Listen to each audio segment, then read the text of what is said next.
Good morning. How are you? Good. How are you? Good. What you been up to this morning? I just working. Um, Yeah.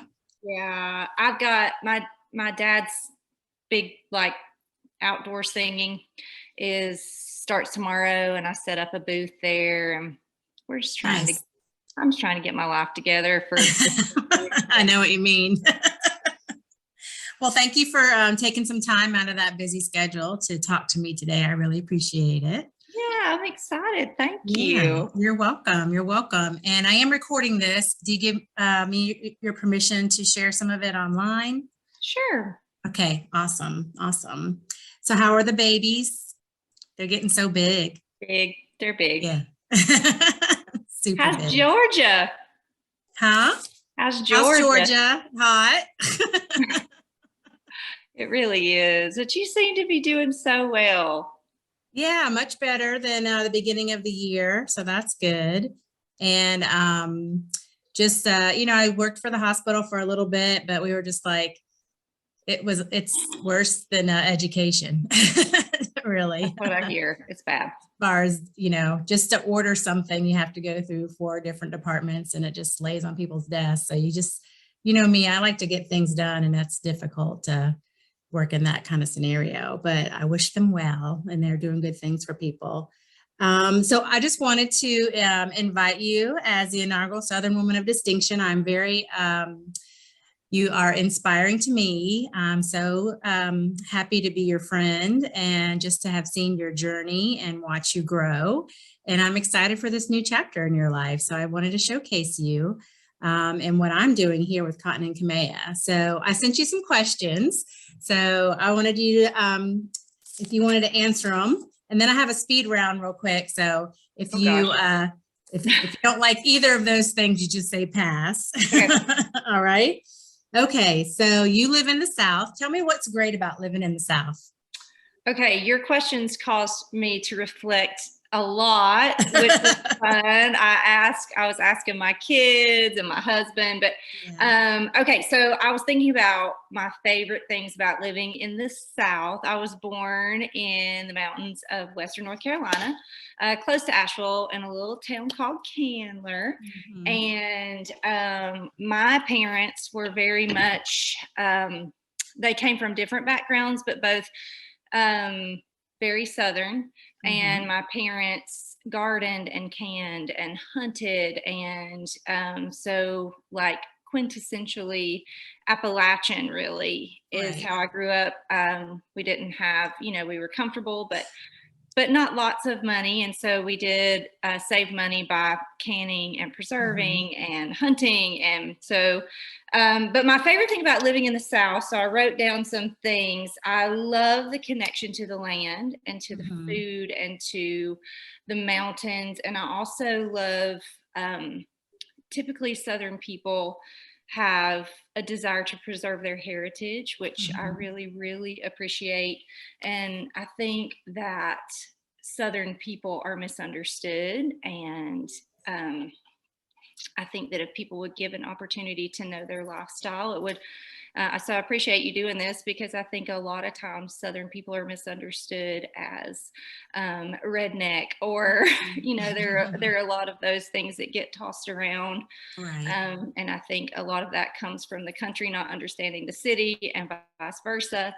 And so I think that Southern people are very patriotic and have a deep appreciation for family and roots and faith and heritage, and they're hard workers. And so that's probably what I'm most proud of about being Mhm. from the South, is our heritage. Awesome. Well, I didn't introduce you. This is Kendall Chandler. Yeah. Um, I guess we'll do that backwards. She is the owner of the Quill and the Honey, and we'll talk a little bit about that in a minute. She has been an educator for a very long time, and that's how I know Kendall. We worked together when I lived in Asheville as well. So I just wanted to shoot that out there. She's married to a wonderful man named Brian, who just recently retired, and she has 2 beautiful children named Quill and Honey Joe. So there's a little hint of the name of her business. All Yeah. right. What's the best advice ever given to you, Kendall? Okay, it was hard at first and then really, really easy for me. So it would be to finish well. So my parents' mantra, and my dad has always said it, is finish well. I just recently got his handwriting put on my wrist. Wow. So that was easy. When I looked down, I was like, duh, finish well.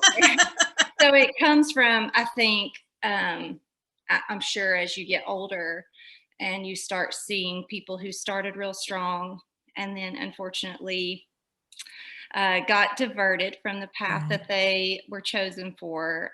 So I will read, let's see, there are two scriptures. One, I'll tell you where it comes from. Okay. Is in 2 Timothy 4:7. So this is Paul talking. Let me find it.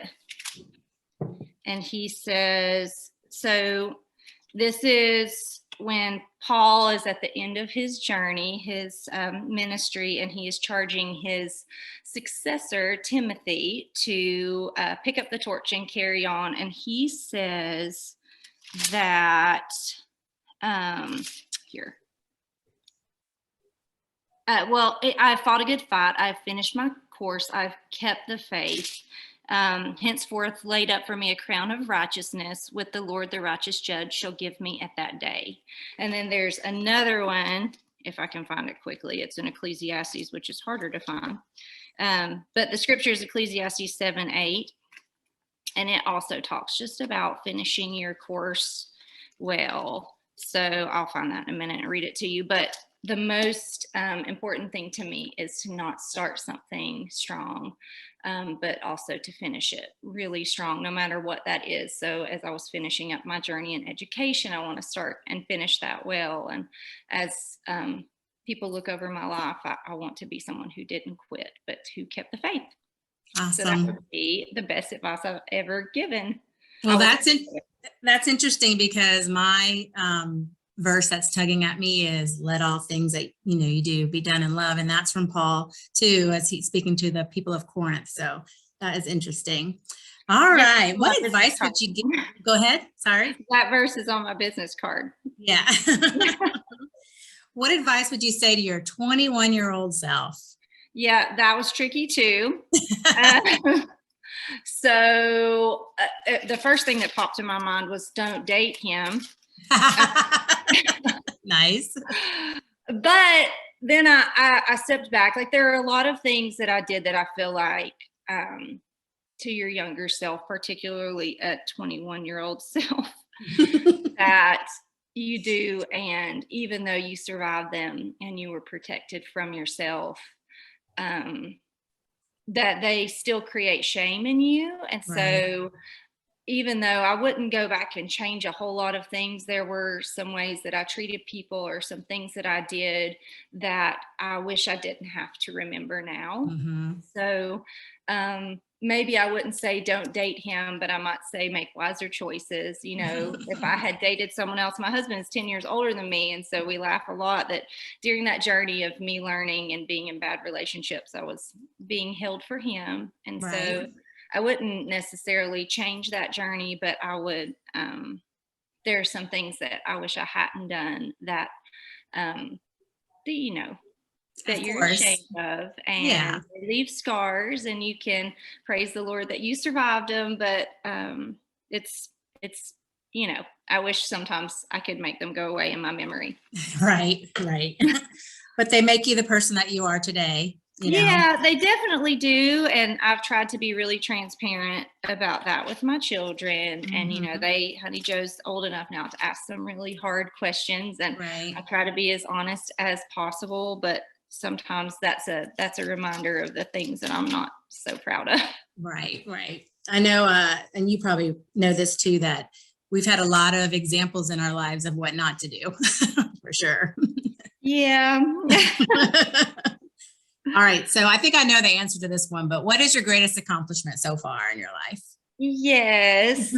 Well, of course, my children popped up as being my greatest accomplishment. And I have a stepson, John, who's 22 now, but I'm very proud of all of them. They all know Jesus, and I'm able to see that grow in them. And so I hope that they grow to be good humans. And right now they're doing well. And so I would say that's definitely the thing that I'm most proud of.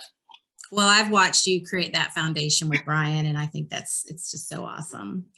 All right. What do you hope is your legacy? Maybe that goes back to number 2, what your advice was, but your legacy. Oh, and I found that verse. Okay. It's Ecclesiastes 7:8. Mm-hmm. Better is the end of a thing than the beginning, and the patient in spirit is better than the proud in spirit. Nice. So at let's see, is this my legacy? Yeah. So I just was able to teach a lesson at our summer youth camp about leaving a ripple. And we all got to, I gave them all, we have a big pond up at our church, and we all got a stone and we wrote on that stone. We talked about how in the Old Testament scriptures, people would stack stones as a memorial to something important that had happened, because they didn't have cameras or even paper, or definitely not TV. And they would say every time those memorials were put in place, that when your children see it, and when your grandchildren see it, when your great grandchildren see it, you can tell them what happened at this spot. And it's so important to do things in life, not of self, but that's worth remembering. And so we all took this little stone and we wrote on it and said, I have an important part in God's plan. And we threw it out in the pond, and we talked about those ripples and how they all come together, and how the ripple that you make in your life can be positive or negative, but it reaches far greater areas than you could ever anticipate. And I talked about the ripple of my grandmother, and there's a cool scripture in 2 Timothy. But it's cool because as Paul's giving this charge to Timothy, he's saying, I saw it first in your grandmother Lois, and then in your mother Eunice. And so that's kind of where I took that lesson, because my grandmother's name was Lois. And so that was always, and she was the spiritual hub of our home. And our whole, I lived in a compound where they had 5 children. We all lived there together. We all grew up together, all of my cousins. And we talked about, during those years when you're 21 and you do the things that you're ashamed of, that her prayers and her ripple and the ripple of my mother and my father reached me and kept me going. And so I hope that I leave a legacy of, even if it's my grandchildren or my great grandchildren, looking back and remembering what it's like to be faithful and true and steadfast, and enveloping my children and my grandchildren in love, so that they have an accountability and a standard of living that's much greater than me.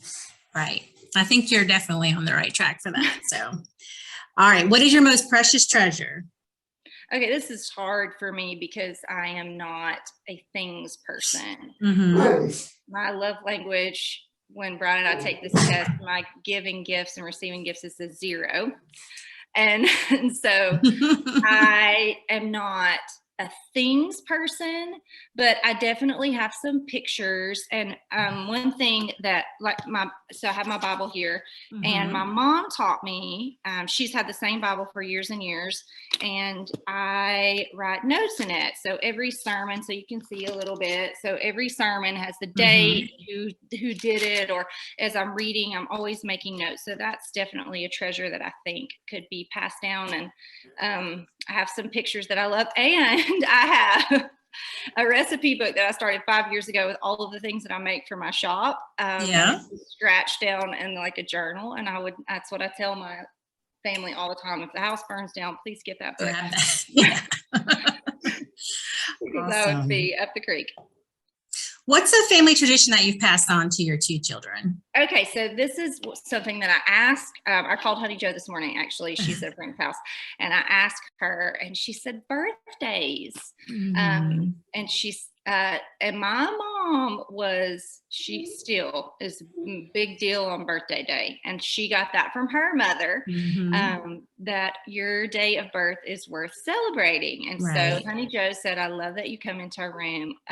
I set the clock for their birth hour.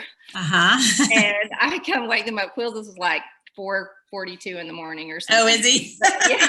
So we'll set the clock and I go, and like at school, I try to call her classroom and tell her happy birthday on her birth moment. And then we wake them up with birthday cake on the morning. And tell us what's unique about your two children and Oh, their yeah. birthdays. So I have both my kids have the same birthday. Yeah. They were born on October the 1st, 2010 and 2012. Totally not planned, but pretty cool.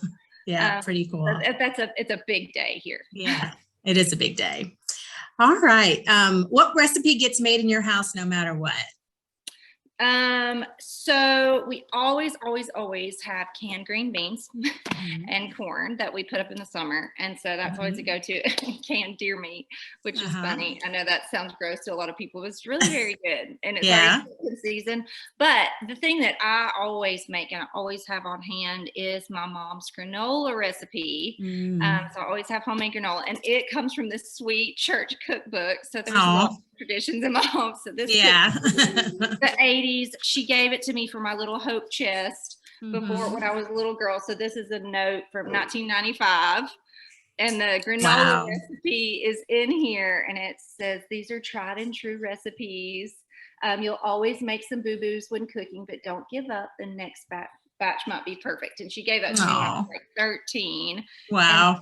So there's lots of recipes, but then here's her little granola recipe and I use it every time and it has her name on it. And that's my mom. Nice. All right. We have the dog. He's come into our. That's all right. What do you want people to remember you for, Kendall? Ooh, I don't know. I don't even have any notes on that one. I guess the word that comes to my mind is faithful. I hope that I was faithful to Jesus and my husband and my children. And I hope that when lots of the details of my life have faded away, that they can remember that I was faithful and that I didn't quit. Awesome. What's your favorite Southern dish? The granola? Gravy. Awesome. Gravy. All right. I like chocolate gravy, which was a specialty. And my mama made chocolate dumplings. So every time she would make regular chicken and dumplings, which I have her recipe for, and I can make those now, she would make chocolate dumplings. And so I don't know. Have you ever had chocolate gravy? No. How do you make those? It sounds so gross, but it's not. I swear. It's and it is not like gravy. It's more a sauce, but you do eat it over biscuits with lots of butter, and it's just like cocoa and sugar, and anyways, it's delicious. Sounds heavenly. It's wonderful. And my husband makes the gravy, as does his dad and our family. They are the gravy makers, and I could eat it by boatload. So good. I remember you have a good appetite, that's for sure. Yeah, I love gravy. All right, what inspires you?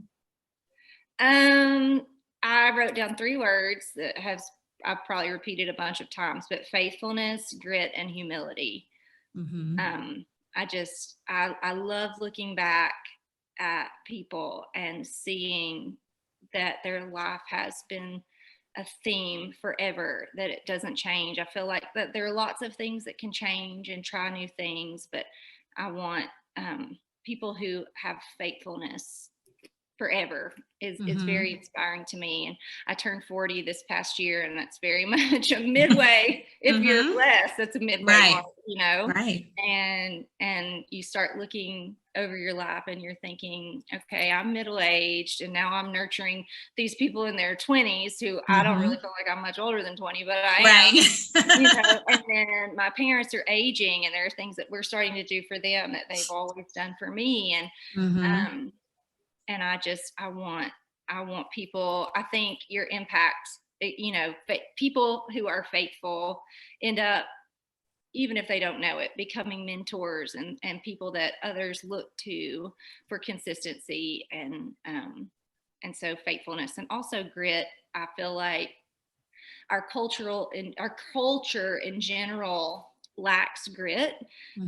There's a lot of serving and expecting service and expectations that I deserve this and give it to me because I exist, and to a certain extent we are all we are loved and cherished and worthy, but we are also should put in the work to get the things that we do. And I appreciate grit and people who aren't afraid to work and Mhm. who work hard. And I think that tags with humility, working hard. And, I think it's very countercultural to think less of yourself. And I think as Christians, sometimes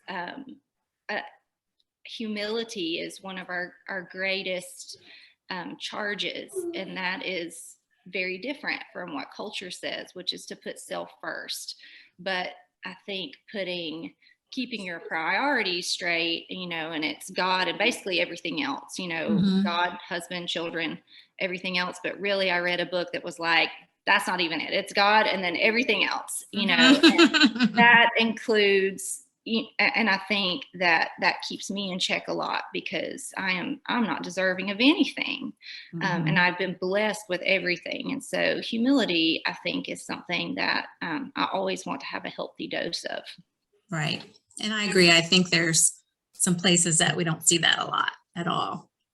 All right. So this is to go for totally different question. What is the product you can't live without? This was funny. The first thing I wrote down was contact solution. Yeah. Because I'm blind, and Right. I have been on a couple of trips where I haven't had the contact solution, and Yeah. that was a pain. I have glasses, which is fine. But Right. probably lotion or mascara. Like if I was stranded on a desert island, I would be like looking for some sort of mango to squeeze the moisture out of. Right. Lotion. I'm not like, I don't use a lot of makeup or skincare, but I do Mhm. like a good lotion. Yeah. And wait till you get to be 52.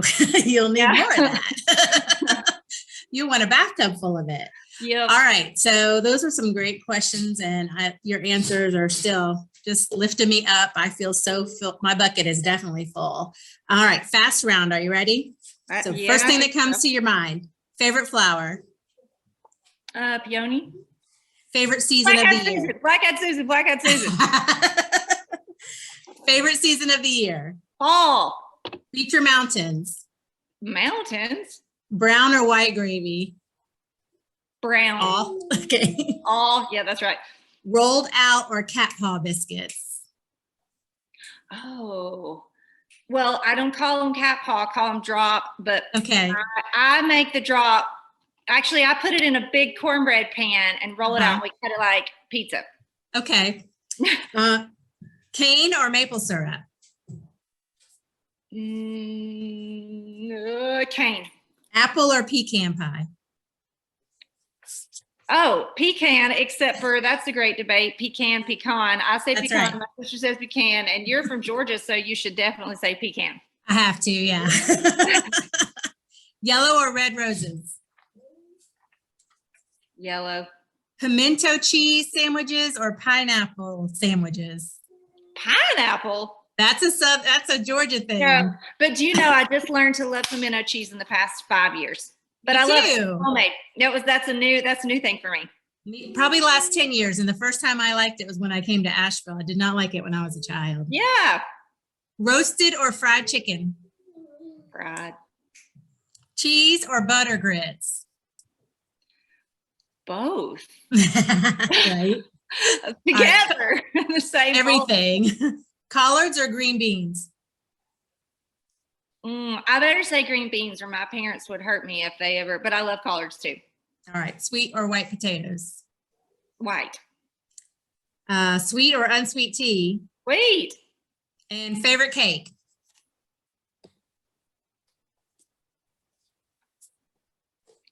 Oh, pound cake. All right. Awesome. Good job. All right. Well, I want to share a screen real quick of your website. I know it just got recently upgraded. Is that right? It did. Can you see it? I can. All right. So this is your thequillandhoney.com. And tell us a little bit about your business. Well, my business was kind of birthed from, I think, I just have a desire to be creative, but like 5 years ago, I got into essential oils and wanted to know how to use them. And so I started making stuff. Mm-hmm. And then I started this little blurb on Monday nights on Facebook called Make It Monday. And I would make things and share the recipes using my essential oils. And people started asking me if they could buy it because they didn't want to make it themselves. And I was like, okay. So then I made my first batch of soap. And that was really for my husband because he has pretty sensitive skin. And so I researched things that would go into soap that would be skin loving for him. And that worked out. And so I kept making that. And then we came up with the name, and the Quill and Honey was born just kind of very organically. And it really, I have a desire to be creative that really charges me up. And so this is a great way for me to be creative in a productive way. Awesome.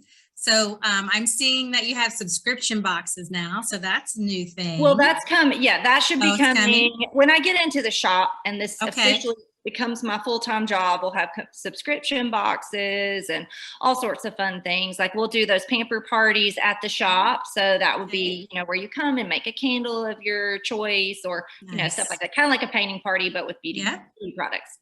Yeah. My husband and I recently made a candle down in Tallahassee at a little shop. So that's pretty fun. Yes, that's exactly what it is. And that's just a custom order from an Airbnb that someone requested, and they leave that for each guest. So all sorts of neat things. Well, here's your beautiful family that you spoke of earlier. Yes, they've grown a lot since then, but they have. So tell us what's next. Yes. So we in lots of crazy turns of events. I'm opening a shop in hopefully September, right in downtown Mars Hill. So it's on Main Street. That's the street where my husband grew up his whole life. His dad is the mayor there.